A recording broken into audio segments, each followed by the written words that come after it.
Hello everyone, Assalamu alaikum. This is Sumaya from Sumaya's blog. কাছে দূরে যেখান থেকে আমার ভিডিওটি দেখছেন আশা করি সবাই আল্লাহর অশেষ রহমতে ভালো আছেন। বেশ কিছুদিন ধরে সব জায়গায় কম বেশি বৃষ্টি হচ্ছিল। আমাদের কুমিল্লাতেও মুষলধারে 4-5 দিন যাবৎ অনেক বৃষ্টি হয়েছে, কখনো কম তো কখনো বেশি, কিন্তু বৃষ্টি থামছিলই না। তো আজকে ঘুম থেকে ওঠার পর দেখলাম বৃষ্টি নেই, আকাশটা পরিষ্কার।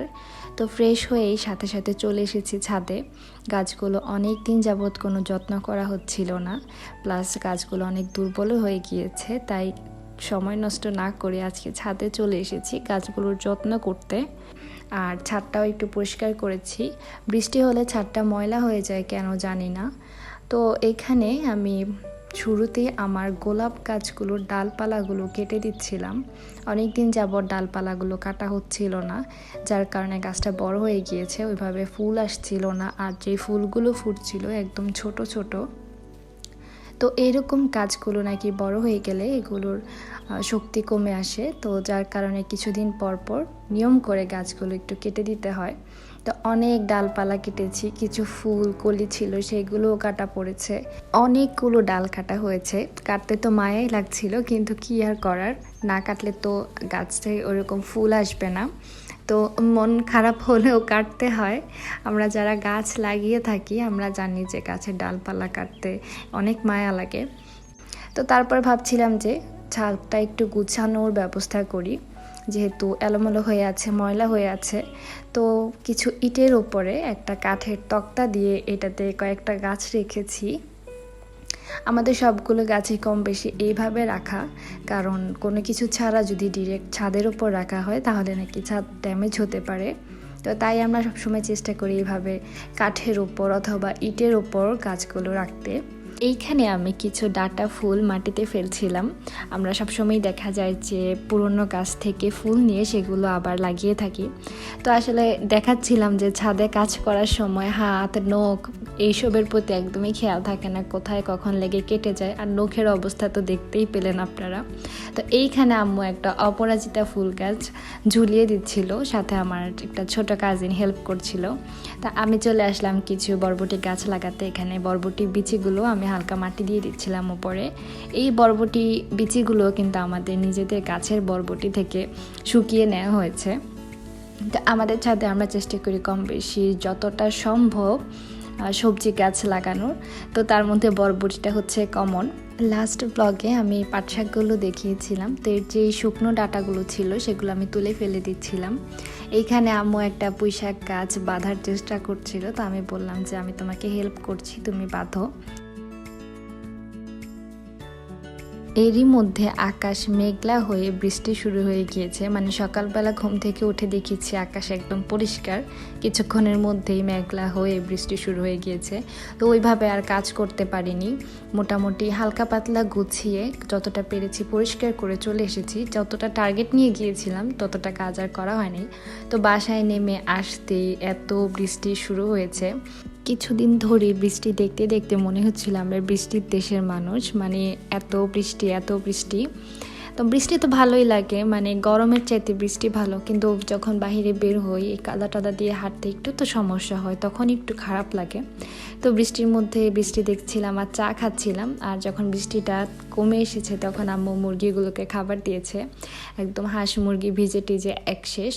তো এইটা হচ্ছে আমাদের বাসার সামনে, আমাদের সিঁড়িতে এই গাছগুলো লাগানো। যতদূর আমি জানি এই গাছটার নাম হয়তো পার্পল হার্ব। তো এই গাছের ফুলটা আমার খুব পছন্দ, তাই একটু ভিডিও করে রাখলাম। তারপরে কিচেনে এসে দেখলাম আজকে আম্মু রুই মাছের মাথা দিয়ে মুড়ি ঘন্ট রান্না করবে। তো প্রথমে মাছের মাথাটা ভালো করে ভেজে নিয়েছে। তো তারপর একটা কড়াইয়ে গোটা গরম মশলা দিয়ে দিয়েছে পেঁয়াজ বাটা আর রসুন বাটা, তারপর দিয়ে দিল আদা বাটা। তো এইখানে তেজপাতাটা স্কিপ করে গিয়েছিল, তাই এখানে তেজপাতা দিচ্ছিল। তো মশলাটা ভাজা ভাজা হওয়ার পর এটাতে পানি দিয়ে দিয়েছে।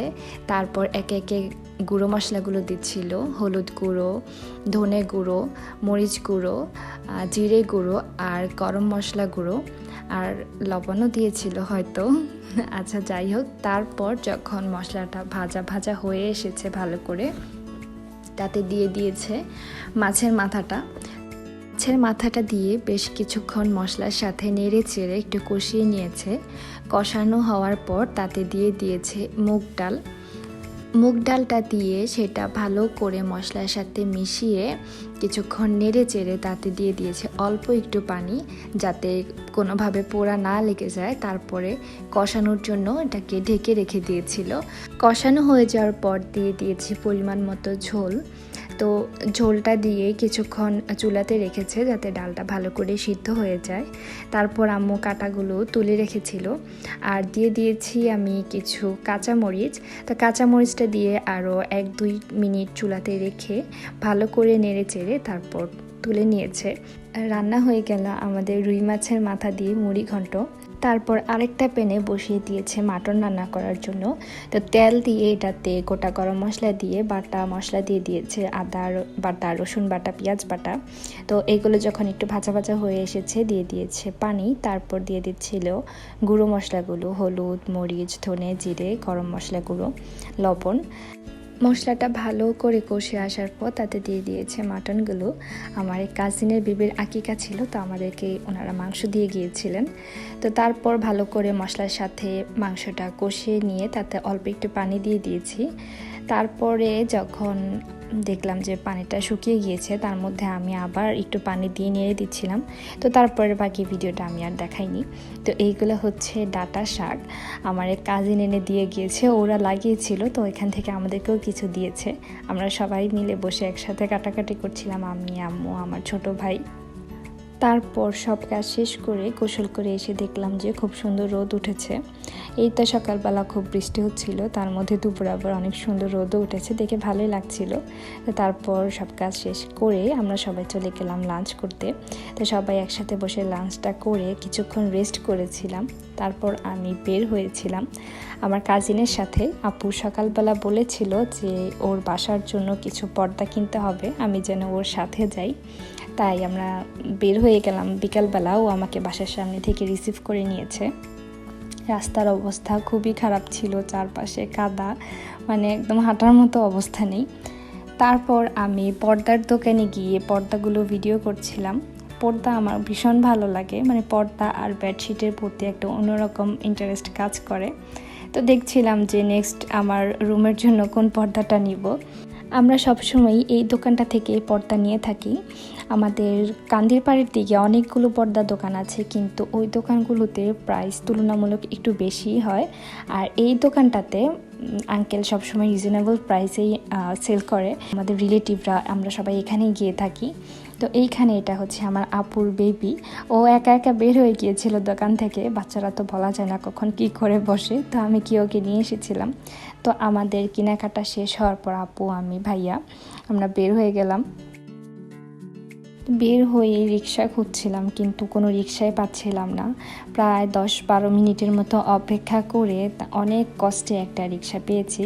তো তারপর আমরা রওনা দিলাম। আমি রাস্তা দিয়ে যাচ্ছিলাম আর রাস্তাটা একটু একটু করে ভিডিও করছিলাম। তো এটা আমাদের কুমিল্লা ইপিজেড।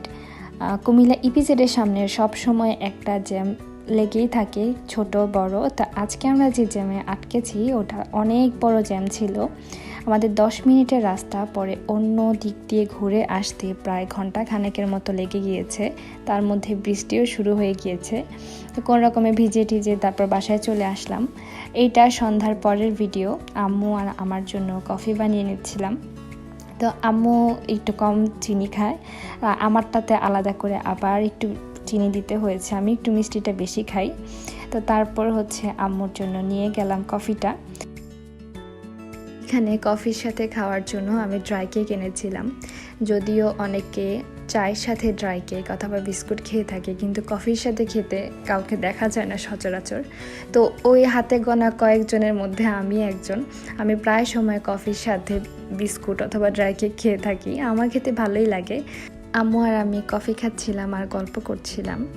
এইটা তার পরের দিনের ভিডিও। আমাদের একটা দাওয়াত ছিল, তো ওই দাওয়াতে যাওয়ার জন্য আমি এই আউটফিটটা পরেছিলাম।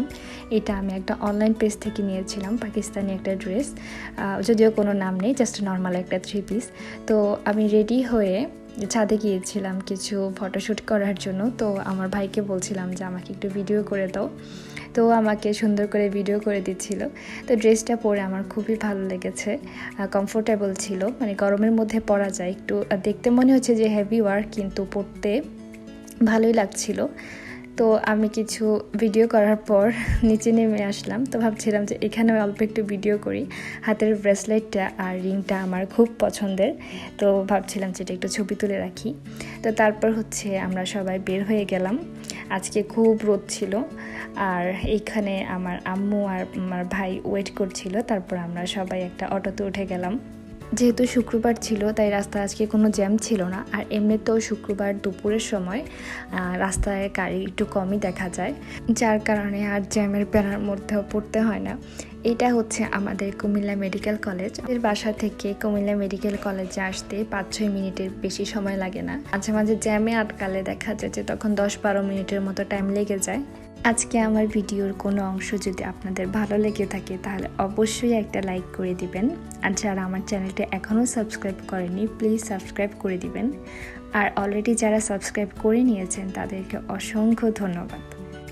তো এই তো আমরা এসে পৌঁছে গিয়েছি। আম্মু আর আমি হাঁটছিলাম, আর আমি এটা একটু ভিডিও করে রেখেছি। ওই বাসায় গিয়ে আমি খুব একটা ভিডিও করিনি, কোথাও গিয়ে ভিডিও করতে আমার একটু আনইজি লাগে, যার কারণে কোনো ভিডিও আমি নিতে পারিনি। এটা ওদের বাসার বারান্দার পাশে একটা কৃষ্ণচূড়া ফুল গাছ ছিল। কৃষ্ণচূড়া আমার ভীষণ প্রিয়, তাই আমি গাছটা ভিডিও করে রেখেছি। আমার তো ইচ্ছা করছিল গাছটা সাথে করে তুলে নিয়ে আসি। তো ওই বাসায় আমরা প্রায় সন্ধ্যা পর্যন্ত ছিলাম, খুব ভালো লেগেছে, সুন্দর সময় কাটিয়েছি সবাই একসাথে। তো তারপর হচ্ছে আমরা চলে এসেছি। তো আজকের ভিডিওটা এই পর্যন্তই। নেক্সট ব্লগে ইনশাল্লাহ আবার দেখা হবে। টিল দেন সবাই ভালো থাকবেন। আসসালামু আলাইকুম।